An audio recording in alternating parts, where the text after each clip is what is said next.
साथियों नमस्कार, मैं हूं ललित व्यास पांडे और आज 2 अक्टूबर का दिन है और आज हम सब लोग गांधी जयंती मना रहे हैं। और गांधी जयंती के अवसर पर आज हम लोग बात करेंगे गांधी के व्यक्तित्व से संबंधित जो भी लेसन हमें सीखने को मिलता है। यानी कि आज के सेशन का नाम है लेसन ऑफ सेशन। किसी भी व्यक्तित्व से, किसी भी ग्रेट लीडर से, किसी भी ग्रेट पर्सनालिटी से, किसी भी महापुरुष से, किसी भी ऐसे व्यक्तित्व से जिसका नाम पूरी दुनिया में है, जिसका नाम पूरे देश में है, जो विशेष है, उसके संबंधित जो भी चीजें होती हैं, उससे संबंधित, उसके व्यक्तित्व से संबंधित जो भी चीजें होती हैं, उन तमाम चीजों का विवरण, उन तमाम चीजों का केस स्टडी करने की जवाबदेही हम लोगों की तय होनी चाहिए। और निश्चित तौर पर हमें उनसे यह सीख लेनी चाहिए कि ये जो व्यक्तित्व हुए हैं, ये जो ग्रेट लीडर हुए हैं, इनमें ऐसी क्या खास बात रही है। आज आधुनिक परिदृश्य में जो भी पढ़े लिखे होने का दावा करते हैं, जो भी समझदार होने का दावा करते हैं, सस्ती लोकप्रियता के चक्कर में केवल नकारात्मकता ढूंढने का प्रयत्न करते हैं। मैं आपसे पूछना चाहता हूं कि किस व्यक्ति में नकारात्मकता नहीं होती है? पूरा संसार नकारात्मकता और सकारात्मकता के संयोग से मिलकर बनता है। हम अगर ईश्वर की बात करते हैं तो ईश्वरों के गुणों में भी नकारात्मकता और सकारात्मकता की छवि होती है। आवश्यकता यह होती है कि हम उनके किन गुणधर्मों को झांकना चाहते हैं, किन गुणधर्मों को अपने आचरण में लाना चाहते हैं। गांधी भी इसी धारा के व्यक्ति थे। गांधी भी हाड़ मांस के ही एक पुतले थे। गांधी भी हमारे ही और आपके ही तरह एक साधारण से व्यक्ति थे। गांधी जी में भी वो सारी बुराइयां थी जो हम में और आप में और किसी भी इंसान में होती हैं।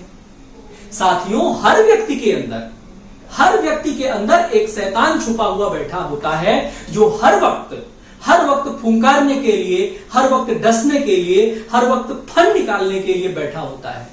अब निर्भर यह करता है कि हम अपनी समझ, अपनी मानसिकता से उसको किस हद तक हम संतुलित करके, किस हद तक हम दबाकर उसको रख सकते हैं, या किस हद तक हम उस पर विजय हासिल कर सकते हैं। यही बात हमें दूसरे व्यक्तियों से अलग करती है। यही बात हमें गांधी बनाती है, यही बात हमें नेहरू बनाती है, यही बात हमें सरदार वल्लभ भाई पटेल बनाती है, यही बात हमें भगत सिंह बनाती है, सुखदेव राजगुरु बनाती है, चंद्रशेखर आजाद बनाती है, यही बात हमें पंडित जवाहरलाल नेहरू बनाती है, यही बात हमें इंदिरा गांधी बनाती है, यही बात हमें सरोजिनी नायडू बनाती है, मदर टेरेसा बनाती है, यही बात हमें डॉक्टर एपीजे अब्दुल कलाम बनाती है, यही बात हमें सर्वपल्ली राधाकृष्णन बनाती है, यही बात हमें पंडित अटल बिहारी वाजपेयी बनाती है, यही बात हमें नरेंद्र दामोदर दास मोदी बनाती है, यही बात हमें स्वामी विवेकानंद बनाती है, यही बात हमें जो भी श्रेष्ठ लीडर हैं जिनके बारे में हम पढ़ना चाहते हैं, जिनके बारे में हम सोचना चाहते हैं, जिनके बारे में, जिनका व्यक्तित्व अपने आचरण में ढालना चाहते हैं, यही बातें हमें बनाती हैं। तो साथियों, महात्मा गांधी भी रातों रात महात्मा गांधी नहीं बने हैं। महात्मा गांधी को महात्मा गांधी बनने के लिए सालों खुद पर स्व अवलोकन करना पड़ा है। स्व अवलोकन के पृष्ठभूमि से गुजरकर महात्मा गांधी को महात्मा गांधी बनना पड़ा। आज हम महात्मा गांधी के हिस्ट्री के विषय में नहीं पढ़ाएंगे कि उनके पिताजी का नाम क्या था, कि महात्मा गांधी जी ने क्या क्या काम किए, कौन कौन से आंदोलन किए। ये आप अपनी रोजमर्रा की जिंदगी में रोज पढ़ते हैं और अपने प्रतियोगी परीक्षाओं के लिए रिसर्च कर करके पढ़ते हैं। केवल हमें उनकी इन भूमिकाओं के बारे में बात नहीं करनी चाहिए, हमें बात करनी चाहिए उनके इस व्यक्तित्व के बारे में। एक मोहनदास जो चोरी करता था, एक मोहनदास जिस पर पाश्चात्य सभ्यता का पूर्ण प्रभाव था, पूरी तरह से इंफ्लुएंस था, एक मोहनदास जो एक बहुत बड़े घराने में पैदा हुआ था, एक मोहनदास जिसे हाई फाई सोसाइटी में रहना अच्छा लगता था, एक मोहनदास जिसे विदेशों में पढ़ना, विदेशों में घूमना, विदेशों के रहन सहन की तरह बातचीत करना अच्छा लगता था, एक मोहनदास जिसे विदेशी भाषा बहुत पसंद थी, एक मोहनदास जो पढ़ाई करने के लिए घर से बगावत करने के बाद विलायत पढ़ाई करने के लिए गया था, एक मोहनदास जो पाश्चात्य संस्कृति में इतना संलिप्त था, जिसने किसी भी चीज की परवाह किए बिना हर वो व्यसन अपनाए, जिसे धूम्रपान करना अच्छा लगता था, जिसे मदिरा का सेवन करना अच्छा लगता था, जिसे मांस मांस का सेवन करना अच्छा लगता था, वो मोहनदास एक दिन जब महात्मा गांधी बनता है तो ना तो वो धूम्रपान करता है, ना तो वो मद्यपान करता है, ना तो वो मांस का सेवन करता है। पूर्ण शाकाहारी, स्व इंद्रियों पर नियंत्रित महात्मा गांधी बनता है। एक दिन में कोई महात्मा गांधी नहीं बनता है। हम उनकी जीवनियां ढूंढते हैं, लेकिन हम उनकी आधी जीवनियां पढ़ते हैं। जब आधी जीवनी पढ़ते हैं तो उनके बुरे गुणों के बारे में जो जानकारियां होती हैं, हम उसको संपूर्ण जानकारी मान लेते हैं और हम अपने परिचर्चा का हिस्सा बना लेते हैं। ऐसा नहीं है।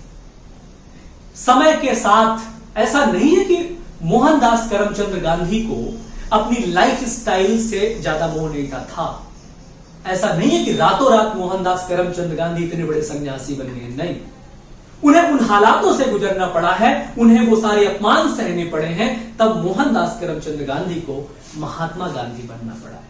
उन हालातों ने उन्हें महात्मा गांधी बनाया है कि जब उन्हें अंग्रेजों के द्वारा अपमानित किया गया, जब उन्हें नस्ल भेद का शिकार होना पड़ा, जब उन्हें रंग भेद का शिकार होना पड़ा, तब जाकर के उनके मनोभाव में परिवर्तन जागृत होना शुरू हुआ और अपने अंदर वो इतने तेजी से ट्रांसफॉर्म किए अपने आप को, अपना रूप परिवर्तित किए। ये सीखने वाली बात है। लेकिन हम जब तक अपने कंफर्टेबल जोन में रहते हैं, हमें सारी चीजें अच्छी लगती हैं, तब हम कहां इस प्रकार की चीजों के बारे में। उन्होंने अपनी आत्मकथा में इस बात का जिक्र किया है कि उनके पिताजी की तबीयत बहुत अधिक खराब थी।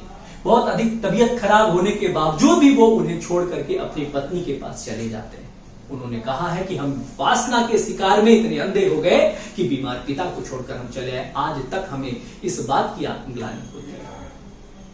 वो गलतियां करते थे, उसका प्रायश्चित करते थे और दोबारा गलती ना हो इस बात की कोशिश करते थे। साथियों, गांधी कोई व्यक्ति नहीं है, गांधी एक विचारधारा है, गांधी एक आइडियोलॉजी है।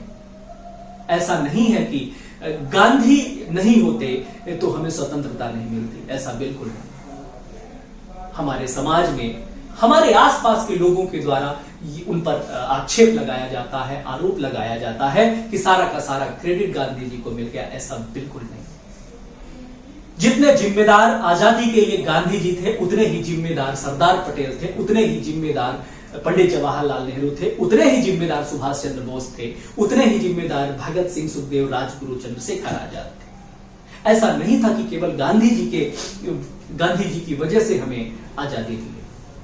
जब हम तराजू लेकर के तोलने लगते हैं ना, तो ये इन महापुरुषों के साथ अन्याय हो जाता है। अहिंसावादी और हिंसावादी दोनों इस देश की स्वतंत्रता के लिए उतने ही रिस्पॉन्सिबल थे।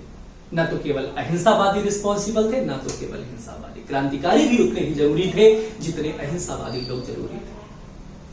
आप उन परिस्थितियों को जरा आकलन करने की कोशिश करिए कि जिन परिस्थितियों में गांधी जी थे। कौन नहीं चाहता था एक आजाद देश में, एक आजाद भारत में हम सांस लें। चीजें दो प्रकार की होती हैं कि आजादी के लिए अपने आप को समर्पित कर दें, अपनी जान की बलि चढ़ा दें, और एक महत्वाकांक्षा होती है कि हमें आजादी मिले और हम आजाद देश में सांस ले सके, जिंदा रहने की भी एक इच्छा होती है। आप जरा सोचिए कि वह कितने डिप्लोमेटिक मैन रहे होंगे कि अंग्रेजों के खिलाफ उन्होंने आंदोलन भी किए और अंग्रेजों से बातचीत करने के रास्ते हमेशा खोल के रखे। तो यह रणनीति का हिस्सा होना चाहिए था और रणनीति का हिस्सा था। आप सोचिए राजनीति के कितने बड़े गुरु रहे होंगे कि इस प्रकार की चीजें भी संचालित करते रहे, और आज हम उन पर आक्षेप लगाते हैं बिना उनके बारे में जाने, बिना उनके बारे में पढ़े। हाँ, राजनीतिक संतुलन के लिए बहुत सारे समझौते करने पड़ते हैं। वो कल भी करने पड़ते थे, आज भी करने पड़ते हैं और आगे भी करने पड़ेंगे, क्योंकि राजनीति इन्हीं समझौतों और इन्हीं संतुलन का नाम होता है। जब आप राजनीति पढ़ते हैं तो राजनीति के नीति पढ़ने की जरूरत पड़ती है, और राजनीति की नीति में बहुत सारी चीजों का समर्पण, बहुत सारे सिद्धांतों का त्याग करना पड़ता है। राजनीति फ्लेक्सिबिलिटी का नाम होता है, राजनीति संतुलन का नाम होता है। जैसे एक क्रिकेट टीम को जीतने के लिए, जब एक क्रिकेट टीम जीतती है, एक क्रिकेट टीम जब बॉलिंग करती है और डिफेंड कर रही होती है, तो जितना योगदान फास्ट बॉलर का होता है उतना ही योगदान धीमी गति के बॉलर का भी होता है, स्पिनर का भी होता है। अगर अनिल कुंबले किसी बैट्समैन पर दबाव बनाता है तो विकेट श्रीनाथ ले जाता है, और अगर श्रीनाथ किसी बैट्समैन पर दबाव बनाता है तो विकेट अनिल कुंबले ले जाता है। यानी स्थिति साफ है कि उस वक्त के हालात में अगर उधर से क्रांतिकारी दबाव बना रहे थे तो मनोवैज्ञानिक लाभ अगर अहिंसावादियों को मिल रहा था, तो कभी अहिंसावादी दबाव बना रहे थे तो उसका मनोवैज्ञानिक लाभ क्रांतिकारियों को मिल रहा था। फास्टर और स्पिनर दोनों मिलकर अंग्रेजी बल्लेबाजों की नाक में दम किए हुए थे, तब जाकर के उनको मैदान छोड़ना पड़ा और हमें आजाद भारत में सांस लेने का अवसर प्राप्त हुआ। तो साथियों, हमेशा इन बातों को ध्यान रखना चाहिए और हमें इनसे सीख लेनी चाहिए कि हम इनके किन अच्छे आचरणों की सीख ले सकते हैं। बाकी विश्लेषण करने के लिए एक से बढ़कर एक बुरे आचरण मिल जाएंगे। जिन खोजा तिन पाइयां, गहरे पानी पैठ। आप जिस प्रकार की चीजें खोजोगे उसी प्रकार की चीजें आपको मिलेंगी। दोस्तों, उम्मीद करते हैं कि आज का लेसन ऑफ सेशन आपको पसंद आया होगा। आप आज के दिन, गांधी जयंती के दिन, उनकी आइडियोलॉजी को रिसर्च करिए, उनके राजनीति को रिसर्च करिए और उनका लाइफ स्टाइल कैसे ट्रांसफॉर्म हुआ है उस बात को भी आप गौर करिए। क्या आप अपने आप को इस तरीके से ट्रांसफॉर्म कर सकते हैं? अगर कर सकते हैं तो बेशक आपके अंदर गांधी या गांधी से बेहतर बनने का मौका है। आप बेहतर तरीके से अपने आप को स्थापित कर सकते हैं। बस हमारी आप सभी से नम्रता से रिक्वेस्ट है कि आप में से कोई भी व्यक्ति केवल और केवल नेगेटिव बातों को जोर नहीं देगा, केवल नेगेटिव बातों को नहीं सोचेगा। तो आज के लिए इतना ही। बहुत बहुत शुक्रिया, बहुत बहुत धन्यवाद।